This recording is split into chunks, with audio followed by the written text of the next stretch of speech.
Welcome back to the Hybrid Athlete channel, guys. I'm Dr. Paul Rimmer, and on today's training log, I'm going to talk to you about the worst week's training I've had in Lord knows how long. As with all these things, there's usually a reason or an excuse, depending on what your perspective is. What was it a friend of mine once said? The difference between reasons and excuses are your values. Not really sure what that means, but something to ponder anyway. So yeah, I'll just talk through this training week really quickly. And put it into the context of what was going on. So last weekend I was speaking at an event in London. One of the projects I'm involved with, it's called the Turtle Method. So basically that's a weight management program. We work with thousands of women now. Mostly women, men and women, but mostly women. It's very female focused. So we had an event hosted at CrossFit Putney in London. So we had all the members down. We had like a big 10-week challenge type thing, which was, it's not just like a 10-week transformation challenge, none of that kind of stuff. We don't do that. It was just like 10 weeks of like mindset, nutrition, education, helping people learn the skills that they need to learn in order to, to create a sustainable approach to health, well-being, and, as a byproduct of focusing on those things, then hopefully, weight management or fat loss for those people who needed it, and for those people who just needed to be, a bit more focused on just having a more healthier lifestyle. We provided lots of different vehicles, shall we say, or tools to achieve that. So yeah, we had an event in London last weekend. My sleep was terrible because we just had twin rooms. We were sharing. We had a few of the coaches down. We thought, save a bit of cash. We'll share rooms anyway. It'll be a good laugh. The guy I was sharing a room with snored all night on the Sunday night. So the event was on the Sunday. That threw my sleep off on the Monday. Also, went out for a few beers on the Sunday because some of the coaches that were a part of that, they're really good friends of mine. We don't see, obviously, with COVID and stuff, and those guys live all over the place. So we didn't really have much chance to spend much time together recently. So it was nice to have a few beers. So it wasn't like it was a late one. It didn't get chaotic. I didn't have a hangover or anything like that. But I think a combination of a little bit of rum, a little bit of beer, and a lack of sleep meant that Monday was never going to be a training day anyway. The Sunday itself at the event was quite a lot of just being active and things, joining in on various stuff, doing bits of coaching. Like I say, it was a really good day. But yeah, it definitely took its toll. And so on the Tuesday, it was meant to be my long run of the week. So it's a run week this week, an endurance week. And I went out, and even within the first 4 or 5K, I could just tell my body was just tired. It just hadn't slept. Just the lack of sleep was just starting to take its toll. And it'd been like that the back end of the week as well, because I've been traveling quite a lot. So the plan was to go out and do 70 to 80K, nice and easy. But I got to about the 40K mark, and everything was it just wasn't working. It was just way harder than what it should be at that point. So I decided, it's so crazy that training can be sometimes. So I decided I'd head home. I had to go up to the clinic anyway in order to do some work with clients in the evening. That's the other thing as well. If you're doing your long runs, like 70, 80K runs, you really want to have a full day for yourself, not put too much time pressure on yourself, because things like changing the clothes, grabbing more food, needing to go to the bathroom, random emergencies, which I'll come on to in just a second. So basically, I'd done about 40K. My watch was annoying me. I couldn't really run very far anymore. And I thought, right, I'm going to have an easy couple of hours, get some food on me, and then we'll see where we stand. For some reason, I have a tendency to do this, and I don't know why I do it. When I get frustrated, it's like my watch is dictating to me how crap it's going. So I just turned my watch off at about 39, 40K. Walked a little bit. Weather started to turn, but it wasn't that bad. So I went home, grabbed my stuff, went up to the clinic, and thought, right, that's 4 or 5K, so sort of jogged up there. So I probably got to about 45, 46K mark at that point. And then was like, look, I need to get some actual proper food in me. Like I said, my eating hadn't been, sleep hadn't been great. Alcohol, and just not been eating very well. Which is very unlike me, actually. Very unlike me. More so from the under-eating perspective, not overeating on crappier foods, but when I'm traveling and things, I think because I'm so aware of my nutrition, I have a tendency to maybe undereat a little bit more than I should have done, particularly going into a long run. I tend to have a few higher days. So go to I was just really craving salty foods, as you tend to do, and obviously not being able to carry a lot of stuff with me. There was a McDonald's on the corner where corner at the street where my clinic is. So I went in there and I just wanted to get some fries, just so, you know, something salty and carby. So I went in there, got some fries, and then poor girl, she must have been 14 or 15. She fainted. I think it was just must have been a lack of food. You know, she sort of fainted, stood up with embarrassment, then tried to walk again and went to faint again, so fainted again. So me and this guy grabbed her, like, you know, sat her down, made sure she was okay, got her some sugary Coke, full fat Coke as we would call it. And yeah, so I was with her for like 20, 30 minutes, just making sure she was okay, making sure, because she'd fallen over the first time, she banged her head a little bit, she was fine though. So yeah, I was with her for 20, 30 minutes before she came and got picked up. Yeah, so she was all right. But just at that point, it had got to, I had about 2 hours left to do some more distance. And I was probably at about, I don't know, like 48, 49, 50k at a push at that. Again, I'm frustrated with myself, because when I got frustrated with these kind of things, I tend to just kind of, you know, ignorance is bliss type thing. So anyway, there was that. So yeah, got nowhere near where I wanted to, called it a day early, loads of excuses thrown in there as well, which I'm going to call excuses because there was stuff that was in my control that I shouldn't, to be fair, I shouldn't have gone for that run this week anyway. But on a positive aspect, you know, that's the first bad week's training I've had really since New Year. And the weeks before that, when I was having bad week's training, that was more to do with the fact that I just, in January, I kept getting sick and picking up little niggling injuries and things. So I'd expect this. It's now, we're now into what, the middle of April. So to have had one bad training week in all of that time, one like bad, like not hitting my targets, I'll take it. And it's just my body telling me I needed a rest. And I think that was just being slightly amplified by the other stuff that was going on.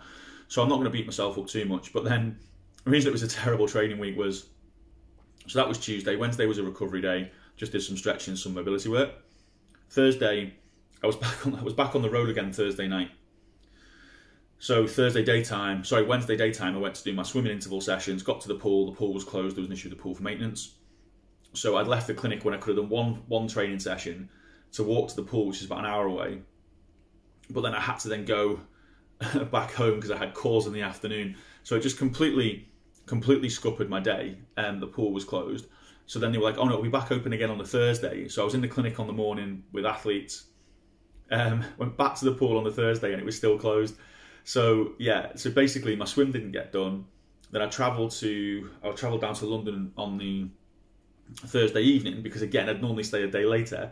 But there was two things. There was the FA Cup semi-final this week, come on the Mighty Reds, even though I'm wearing Man City blue today. I'm a Liverpool fan. So I travelled up earlier than I'd wanted to because there was issues with the trains and the rail networks. So then that meant I didn't get here till, I didn't get here till late Thursday night. Friday, where's it Friday? I don't even know what day it is today. Everything's got really confusing. Sunday. It's Easter Sunday today. Happy Easter, everyone. Oh, should start with that. So yeah, Friday, got here, was feeling pretty just frustrated. I had plans all day Friday, so I literally didn't have any time to train. Couldn't get to a gym where I'm staying. There wasn't anything nearby. But then yesterday, so just did some stretching work and stuff, because again, my hips have been getting really tight. I've been neglecting that a little bit. I think I got a little bit complacent, as there's a tendency to happen. Very much a do as I say, not as I do kind of coach sometimes.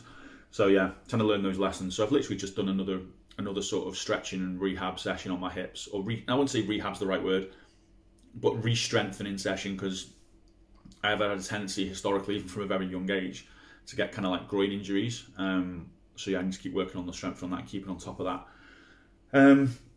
So yeah, Friday was a bit of a write-off, apart from not having access to equipment or to train, but still managed to do some stretching and mobility work.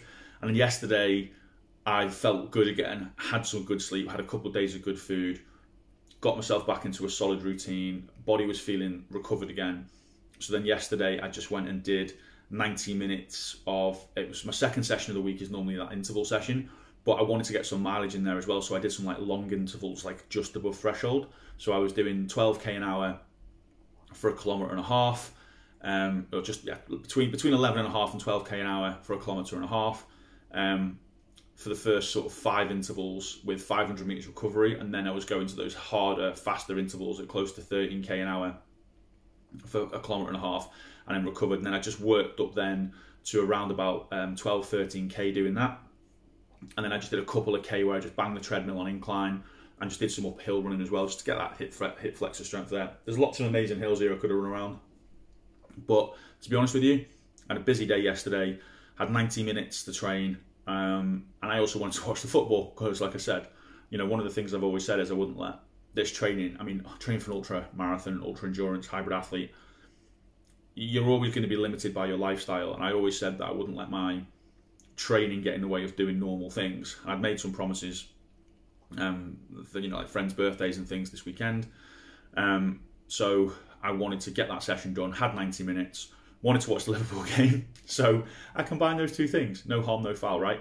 So yeah, and plus, like I've always said, I like to do my intervals on the treadmill anyway, because you can just, it's a little bit more controlled, a little bit more structured. I just find them mentally easier to do when you can see things sort of ticking down. I do like doing intervals. I'd like doing my longer runs outside for obvious reasons, because it's nice to be in nature. Nice to have that change in terrain. It's a bit more specific, but a lot of my interval sessions I would tend to do on a treadmill. The only interval sessions I wouldn't really do on a treadmill would be things like hill repeats, because the whole point of those is, you know, like, it's the technical aspect as well, you know, especially if you're running up and then descending down quite technical trails. But anyway, so we're now on Easter Sunday, which is, no idea what date it is. No idea what date it is. Is it the 18th, 19th? Who cares? Everything's been a blur this week. Mentally had a big reset. I'm going to go and have a nice walk today, do a bit more stretching and mobility, and then tomorrow we're back onto a strength week. And around about 6 weeks out from the 100 miler. So yeah, if it was time to have a bad training week, this was it. So I've now had to reevaluate my training schedule, not because of this bad week, but because I really want to I want to go and do a 100k course recce at some point between now and obviously the event. I want to have that done at least 3 weeks before doing 100k. I know my body. It will take at least 2.5, 3 weeks to recover from that. So I'm now just trying to work out what weekends is best to do it. Like I said, because I didn't hammer myself on Tuesday and push through and just use discretion is the better of valor, I actually feel all right now. So this week's a strength week. Next week's meant to be a long run week, where I think I'm not going to do the 100k that week, which is the plan. I'll do that the week after.